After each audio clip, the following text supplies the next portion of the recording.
Hi family, welcome back to my mini vlog. ನನ್ನ outfit ಹೇಗಿದೆ ಅಂತ ಹೇಳಿ. ಈ ಟಾಪ್ನ ಫ್ಲಿಪ್ಕಾರ್ಟಲ್ಲಿ ಆರ್ಡರ್ ಮಾಡಿದ್ದೆ. ಸ್ವಲ್ಪ ಲೆಂತ್ ಕಮ್ಮಿ ಆಯಿತು ಅಂತ ಅನ್ನಿಸ್ತು, ಬಟ್ ಕ್ವಾಲಿಟಿ ತುಂಬ ಚೆನ್ನಾಗಿತ್ತು.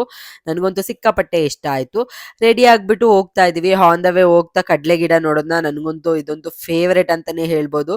ಸೊ ಹಾಗಾಗಿ ಒಂದು ಅರ್ಧ kg ಇಸ್ಕೊಂಡು ರೋಡ್ ತುಂಬ ತಿನ್ಕೊಂಡೇ ಹೋದೆ. ಆ್ಯಂಡ್ ಇವತ್ತು ನಾನು ಬಂದಿರೋ ಜಾಗ ಟೋರೆ ಅಂತ. ಇಲ್ಲಿ ನಮ್ಮ ಹಸ್ಬೆಂಡಿಗೆ ವರ್ಕ್ ಇತ್ತು, ಹಾಗಾಗಿ ಅವ್ರ ಜೊತೆ ನಾನು ಜಸ್ಟ್ ಸುಮ್ಮನೆ ಹೋಗಿದ್ದು ಅಷ್ಟೇ.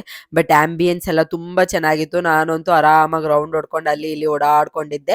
ಅದಾದ್ಮೇಲೆ ಆರ್ ಆರ್ ನಗರಕ್ಕೆ ಬಂದು ನಮ್ ಡಿ ಬಾಸ್ ಮನೆ ನೋಡಿಲ್ಲ ಅಂದ್ರೆ ಹೇಗೆ ಅಂತ ಹೇಳ್ಬಿಟ್ಟು ನಮ್ಮ ಹಸ್ಬೆಂಡ್ ಹತ್ರ ಹಠ ಮಾಡಿ ನಾನು ಇವತ್ತು ಡಿ ಬಾಸ್ ಮನೆ ನೋಡಕ್ ಬಂದಿದ್ದೀನಿ. ಯಪ್ಪಾ, ನನ್ಗಂತೂ ಎಷ್ಟು ಖುಷಿ ಆಗ್ತಾ ಇತ್ತು ಅಂದ್ರೆ ನನ್ನ ಎಕ್ಸ್ಪ್ರೆಷನ್ ನೋಡಿದ್ರೆ ನಿಮಗೆ ಗೊತ್ತಾಗತ್ತೆ ನಾನು ಎಷ್ಟು ಖುಷಿಯಾಗಿದ್ದೀನಿ ಅಂತ ಹೇಳ್ಬಿಟ್ಟು. ಲೈಫಲ್ಲಿ ಅವ್ರನ್ನ ಒಂದ್ಸಲಿನಾದ್ರೂ ಡೈರೆಕ್ಟ್ ಆಗಿ ನೋಡ್ಬೇಕು ಅಂತ ತುಂಬಾ ಆಸೆ ಇದೆ, ಬಟ್ ಅದಾಗ್ತಾ ಇಲ್ಲ. ಅಟ್ಲೀಸ್ಟ್ ಮನೇನಾದ್ರೂ ನೋಡುದ್ನಲ್ಲ ಅಂತ ಹೇಳ್ಬಿಟ್ಟು ತುಂಬಾ ಖುಷಿ ಆಯ್ತು. ಬಟ್ ಅವ್ರು ಇಲ್ದೆ ಮನೆ ಖಾಲಿ ಖಾಲಿ ಅಂತ ಅನ್ನಿಸ್ತಾ ಇತ್ತು. ಬಟ್ ಲೈಟ್ ಎಲ್ಲ ಹಾಕಿದ್ರು, ನೋಡ್ಕೊಂಡು ಸ್ವಲ್ಪ ಹೊತ್ತು ಅಲ್ಲೇ ಎಷ್ಟೋ ತನಕ ನಮ್ಮ ಅಮ್ಮಂಗೆಲ್ಲ ಫೋನ್ ಮಾಡಿ ತೋರಿಸ್ತಾ ಇದ್ದೆ. ನಾನಂತೂ ತುಂಬಾ ಖುಷಿ ಆಯ್ತು ಅಲ್ಲಿ ಹೋಗಿ ನೋಡಿದ್ದಕ್ಕೆ.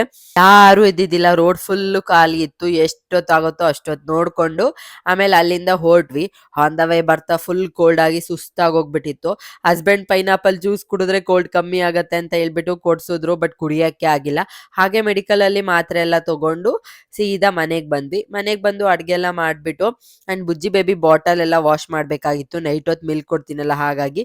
ಸೊ ಅದನ್ನು ಕೂಡ ಬಿಸಿನೀರಲ್ಲೆಲ್ಲ ಹಾಕಿ ಚೆನ್ನಾಗಿ ವಾಶ್ ಮಾಡಿಬಿಟ್ಟು ಮುದ್ದೆ ಮತ್ತೆ ತುಪ್ಪನ ಬುಜ್ಜಿ ಬೇಬಿಗೆ ತಿನ್ಸಿದ್ವಿ.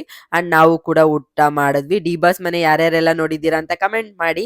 ಹಾಗೆ thank you so much for watching.